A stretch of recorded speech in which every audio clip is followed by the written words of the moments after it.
और मेहरबानी अतिथि और मेरे सहपाठियों, नमस्कार।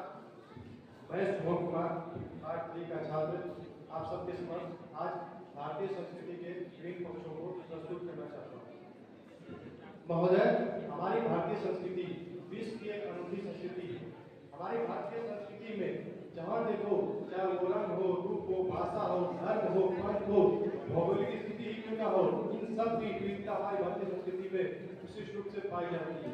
परंतु इन विविधताओं के बावजूद भी हमारा देश आज एक राष्ट्र सूत्र में बनकर निश्चित विकास के पथ पर अग्रसर होता रहा है, तो इसका कारण कहीं न कहीं हमारी भारतीय संस्कृति है।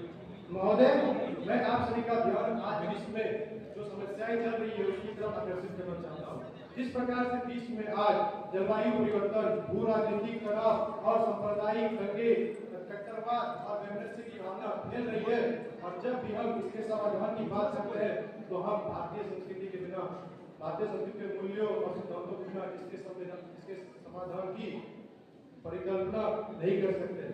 मैं बताना चाहता हूँ कि जहाँ तक जलवायु परिवर्तन की बात है, भारत एक ऐसा देश है जो प्राचीन समय से ही पृथ्वी को अपनी माता की तरफ पूजता है। हमारे यहाँ पर प्रकृति के प्रति सद्भाव रखे गए हैं।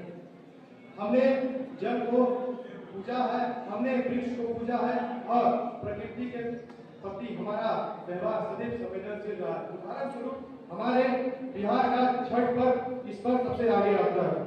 दूसरी तरफ भू राजनीतिक गतिविधियों की बात करें तो आज समस्त विश्व युद्धों के जाल में फैला हुआ है। चारों तरफ हाहाकार मच है, और इस हाहाकार के युग में सारे देश इससे समाधान चाह रहे हैं। परंतु महोदय, मैं आपका ध्यान आकर्षित करना चाहता हूँ अपनी संस्कृति की ओर। हमारे संस्कृति में शुरू से ही वसुधैव कुटुंबकम की धारणा पर आधारित रही है।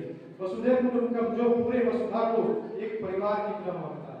आज भी भारत विश्व में जहाँ भी कोई समस्या आती है, कोई संकट आता है, तो भारत उन सभी अग्रणी राष्ट्रों में रहता है जो कि सबसे पहले राहत सामग्री पहुंचाते हैं। अब किसी भी काले गोरे का भेद नहीं, हर दिल से हमारा नाता है, ऐसा हमारा भारत है। हमने विश्व के कोने कोने तक प्रयास किया है कि जितना जल्दी हो सके हमारा राहत सामग्री पहुंचे। महोदय, हमारे पड़ोस में और अन्य देशों में जिस प्रकार से वर्तमान की स्थिति है, सांप्रदायिक दंगे है, कट्टरता है, वैमनस्य है, अगर